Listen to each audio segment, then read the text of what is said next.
Good morning बच्चों। आज हम बात करने वाले हैं नेक्स्ट टॉपिक 11th फिजिक्स में भौतिक राशियों की विमाएं। अब हम पढ़ने वाले हैं भौतिक राशि की विमाएं, विमीय सूत्र, विमीय समीकरण। इन 3-4 टॉपिक पे हम अभी चर्चा करने वाले हैं। तो हम पहले विमाओं के बारे में बात करते हैं। विमाएं क्या होती हैं, तो कुछ उदाहरणों से हम इसे पहले समझते हैं कि विमाओं को कैसे हम देखते हैं। तो सबसे पहले बात करते हैं कि भौतिकी में सभी व्युत्पन्न मात्रकों को मूल मात्रकों के उचित घातों के द्वारा व्यक्त किया जाता है। भौतिकी में सभी व्युत्पन्न मात्रकों को मूल मात्रकों के उचित घातों द्वारा व्यक्त किया जाता है। मतलब आप जो भी व्युत्पन्न मात्रक देखते हैं उनमें मूल मात्रक होते हैं और वो किसी न किसी घात के रूप में, पावर के रूप में होते हैं। उदाहरण के लिए क्षेत्रफल बराबर लंबाई गुणित चौड़ाई, तो ये चौड़ाई भी एक प्रकार की लंबाई होती है। तो जब हम विमाओं की बात करते हैं तो हम बात करते हैं जो ये हमारा व्युत्पन्न राशि है, व्युत्पन्न भौतिक राशि है और ये मूल राशियाँ हैं। अब इनके मात्रकों से हम बात करेंगे अभी थोड़ी आगे। तो सबसे पहले बात करते हैं, ये एक लंबाई है, चौड़ाई भी एक लंबाई होती है। तो हम इसे क्या कर सकते हैं, लंबाई की घात 2 के रूप में लिख सकते हैं। जब लंबाई की घात 2 में लिखा जाएगा तो क्षेत्रफल जो है वो लंबाई की घात 2 के रूप में लिखा जाएगा। तो ये जो घातांक बना है यहाँ पे, यह कितना बन गया है, 2 बन गया है। इसी प्रकार चाल की बात करते हैं तो चाल बराबर होता है दूरी बटे समय। तो दूरी होती है एक प्रकार की लंबाई, तो लंबाई की घात 1 लिखेंगे हम। और समय नीचे है तो नीचे इसकी घात कितनी है, 1 है। ये ऊपर जाएगी तो क्या होगा, -1 आएगा। व्युत्क्रम का नियम होता है तो बन जाएगा। अब आगे बढ़ते हैं तो लंबाई की घात 1 हो गई है और समय की घात कितनी हो गई है, ऋण 1 हो गई है। तो यहाँ पर लंबाई का जो घातांक है वो 1 है और समय का घातांक क्या है, ऋण 1 है। अब ये जो घातांक है यही कहलाते हैं विमा। क्या कहलाते हैं, विमा कहलाते हैं। थोड़ा हम आगे बढ़ते हैं परिभाषा में, फिर देखते हैं। किसी भौतिक राशि के व्युत्पन्न मात्रक को मूल मात्रकों के जिन जिन घातों द्वारा व्यक्त किया जाता है उन घातांकों को उस राशि की विमाएं कहते हैं। जिन जिन घातों द्वारा व्यक्त किया जाता है। अब ऊपर वाले उदाहरण की बात कर लेते हैं। उपरोक्त उदाहरण में क्षेत्रफल की विमा लंबाई में 2 है। लंबाई में 2 है मतलब ये जो क्षेत्रफल है इसमें जो लंबाई की विमा वो कितनी है, 2 है। दूसरी चीज है चाल की विमा लंबाई में 1 तथा समय में ऋण 1 है। लंबाई में 1 तथा समय में कितनी है, ऋण 1 है। यहाँ पे ये हमने देखा था। तो इसकी परिभाषा जो है ये बताती है कि विमा जो है वो मूल रूप से क्या है, घातांक को ही विमा बोला जाता है।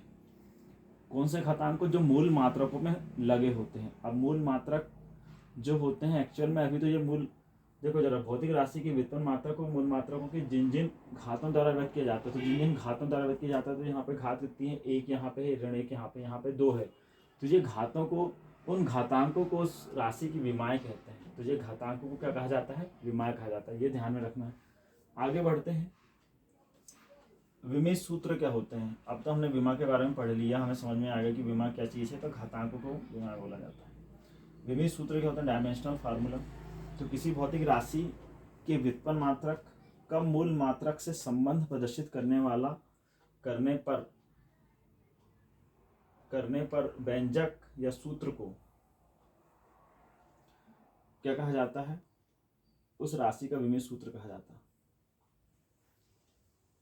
किन किन को, व्युत्पन्न मात्रक और मूल मात्रकों से जो संबंध प्रदर्शित करने वाला जो सूत्र होता है या जो एक्सप्रेशन होता है वो कहलाता है क्या, विमीय सूत्र कहलाता है। अब विमीय सूत्र जो होते हैं उसमें लंबाई का विमीय सूत्र होता है L। हम हमारे पास 7 मूलभूत फिजिकल क्वांटिटीज़ थी जिनकी हम अब विमा पढ़ रहे हैं, मतलब विमीय सूत्र पढ़ रहे हैं। लंबाई का होता है L। अच्छा, जो विमीय सूत्र होता है इसे ना ब्रैकेट में शो किया जाता है, एक बड़ा ब्रैकेट होता है उसमें शो किया जाता है।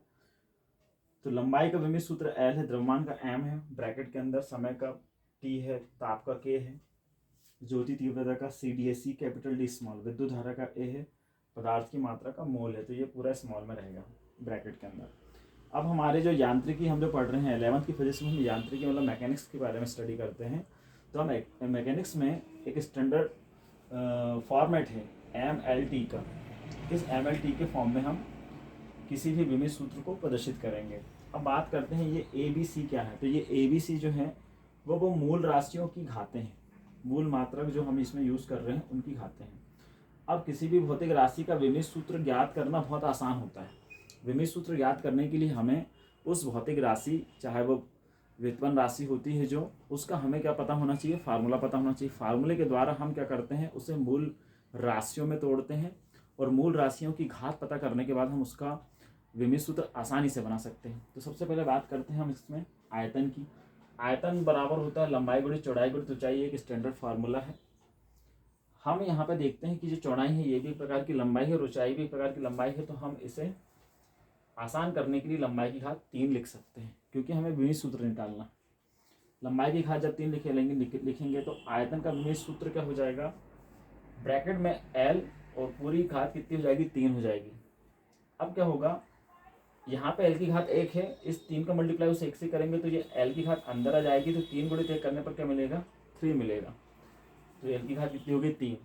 अब हमें चूंकि स्टैंडर्ड फॉर्मेट हमारा ये है, MLT का फॉर्मेट है, तो हम यहाँ पे क्या करेंगे, जो भौतिक राशियों की कोई पावर नहीं है उन्हें हम 0 घात से व्यक्त करेंगे। जैसे M यहाँ पे नहीं है कुछ भी, तो M की घात 0, L की घात 3 और T की घात कितनी, 0। तो यहाँ पर हमने किसका निकाला, आयतन का निकाल लिया। इसी प्रकार हम क्षेत्रफल का निकाल सकते हैं, चाल का निकाल सकते हैं, त्वरण का निकाल सकते हैं, वेग का निकाल सकते हैं, बल का निकाल सकते हैं, कार्य का, ऊर्जा का, इन सभी के विमीय सूत्र निकाल सकते हैं। और विमीय सूत्र एग्जाम में आते भी हैं, 3 से 4 नंबर के विमीय सूत्र तो आते ही हैं एग्जाम में। तो आप इन्हें बहुत अच्छे से कीजिए, इनकी प्रैक्टिस कीजिए और कमेंट्स में बताइए कि किसका विमीय सूत्र आपको निकालते नहीं बन रहा है। ठीक है, थैंक यू।